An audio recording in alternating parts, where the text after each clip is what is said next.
WhatsApp ಅತಿ ದೊಡ್ಡ ಚಾಟಿಂಗ್ ವೇದಿಕೆ ಹಲವಾರು ಬದಲಾವಣೆಗಳನ್ನು ತನ್ನ ಬಳಕೆದಾರರಿಗೆ ಜಾರಿ ಮಾಡುತ್ತಲೇ ಇರುತ್ತದೆ. ಸದ್ಯ ಈಗ ಮತ್ತೊಂದು ಬದಲಾವಣೆ ಪ್ರಕ್ರಿಯೆಗೆ ವಾಟ್ಸಾಪ್ ಮುಂದಾಗಿದೆ.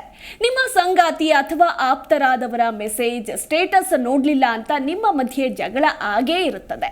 ಆದರೆ ಇನ್ನು ಮುಂದೆ ಆ ಚಿಂತೆ ಇರೋದಿಲ್ಲ. ಯಾಕಂದ್ರೆ ನಿಮಗೆ ಸ್ಟೇಟಸ್ ನೋಟಿಫಿಕೇಶನ್ ಕಳಿಸುವ ಹೊಸ ಪ್ರಕ್ರಿಯೆಯನ್ನ ಮೆಟಾ ಜಾರಿ ಮಾಡ್ತಿದೆ. ಈ ಬಗ್ಗೆ ಮತ್ತಷ್ಟು ಮಾಹಿತಿ ನಾವು ಕೊಡ್ತೀವಿ ನೋಡಿ. ಜನಪ್ರಿಯ ಮೈಕ್ರೋ ಬ್ಲಾಗಿಂಗ್ ಆಗಿರುವ ವಾಟ್ಸ್ಆ್ಯಪ್ ಅತಿ ದೊಡ್ಡ ಚಾಟಿಂಗ್ ವೇದಿಕೆಯೂ ಹೌದು. ಕೋಟ್ಯಾಂತರ ಬಳಕೆದಾರರನ್ನ ಹೊಂದಿರುವ ಸಾಮಾಜಿಕ ಜಾಲತಾಣವು ಹೊಸ ವೈಶಿಷ್ಟ್ಯಗಳನ್ನ ಪರಿಚಯಿಸುತ್ತಲೇ ಇದೆ. ಅಂಥದ್ದೇ ಮಹತ್ವದ ಇನ್ನೊಂದು ಬದಲಾವಣೆಗೆ ಆಪ್ ಸಜ್ಜಾಗುತ್ತಿದೆ.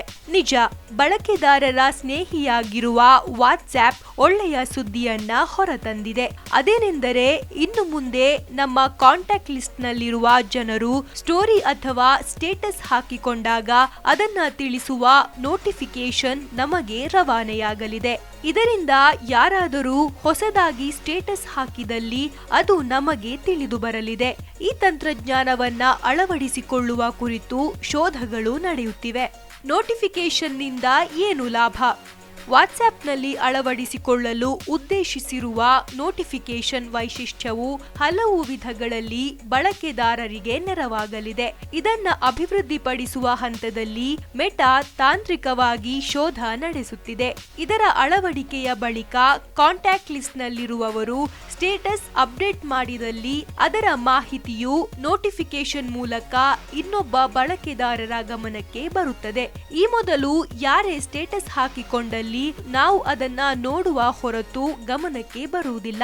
ಇದರಿಂದ ಕೆಲವೊಮ್ಮೆ ನಮ್ಮ ಪ್ರೀತಿ ಪಾತ್ರರು ಹಂಚಿಕೊಂಡ ಮಾಹಿತಿಯು ತಪ್ಪಿ ಹೋಗುವ ಸಾಧ್ಯತೆಯೂ ಇರುತ್ತದೆ. ಆದರೆ ನೋಟಿಫಿಕೇಶನ್ ವೈಶಿಷ್ಟ್ಯ ಅಳವಡಿಸಿದಲ್ಲಿ ಅದರಿಂದ ಸ್ಟೇಟಸ್ ಹಾಕಿರುವ ಮಾಹಿತಿ ರವಾನೆಯಾಗಲಿದೆ. ಪ್ರತಿ ಸ್ಟೇಟಸ್ ಅನ್ನ ಸುಲಭವಾಗಿ ವೀಕ್ಷಿಸಲು ಸಾಧ್ಯವಾಗುತ್ತದೆ. ಇದು ಬಳಕೆದಾರರಿಗೆ ಇನ್ನೂ ಪ್ರಯೋಜನಗಳನ್ನ ಒದಗಿಸುವ ಉದ್ದೇಶದಿಂದ ವಾಟ್ಸ್ಆ್ಯಪ್ ಈ ವೈಶಿಷ್ಟ್ಯವನ್ನ ಪ್ರಾರಂಭಿಸುತ್ತಿದೆ. ಇದು ಇನ್ನೂ ಅಭಿವೃದ್ಧಿ ಹಂತದಲ್ಲಿದ್ದು ಮುಂದಿನ ದಿನಗಳಲ್ಲಿ ಸಾಕಾರವಾಗಲಿದೆ ಎಂದು ಮೆಟಾ ಮೂಲಗಳು ತಿಳಿಸಿವೆ. ವಾಟ್ಸ್ಆ್ಯಪ್ನ ಹೊಸ ವೈಶಿಷ್ಟ್ಯದಿಂದ ಇದು ಇನ್ನಷ್ಟು ಬಳಕೆದಾರ ಸ್ನೇಹಿಯಾಗಲಿದೆ. ಕೆಲವೊಮ್ಮೆ ಕೆಲಸದ ಒತ್ತಡ ಮತ್ತು ಬಿಡುವಿಲ್ಲದ ಸಮಯದ ಕಾರಣ ಕೆಲವು ಬಳಕೆದಾರರು ಸಂದೇಶಗಳನ್ನ ಹೊರತುಪಡಿಸಿ ಸ್ಟೋರಿಗಳು ಅಥವಾ ಸ್ಟೇಟಸ್ ಅನ್ನ ನೋಡುವುದಿಲ್ಲ. ಅಂತಹ ಪರಿಸ್ಥಿತಿಯಲ್ಲಿ ಈ ಹೊಸ ವೈಶಿಷ್ಟ್ಯದಿಂದ ಯಾವುದೇ ಸ್ನೇಹಿತರು ಅಥವಾ ಕುಟುಂಬದವರು ಹಂಚಿಕೊಂಡ ಮಾಹಿತಿಯು ನೋಟಿಫಿಕೇಶನ್ ಮೂಲಕ ತಿಳಿದು ಬರಲಿದೆ. Bureau report, Zee Kannada news. Zee Kannada news ಈಗ ನಿಮ್ಮ ಮನೆಯಲ್ಲೇ ನೋಡಿ. ಎಲ್ಲ ಕೇಬಲ್ಗಳಲ್ಲಿ ಈಗ ಲಭ್ಯ. Sun Direct 292, Jio TV 1334, U digital 162, Siti cable 51, GTPL 17, Abhishek cables 821, Rockline telecommunication 51, Shri Basaveshwara number 60, Vinayaka digital number 53, in digital number 896ರಲ್ಲಿ. ನಿಮ್ಮಿಸ್ತದ ಜಿ ಕನ್ನಡ ನ್ಯೂಸ್ ನೋಡಿ ಆನಂದಿಸಿ.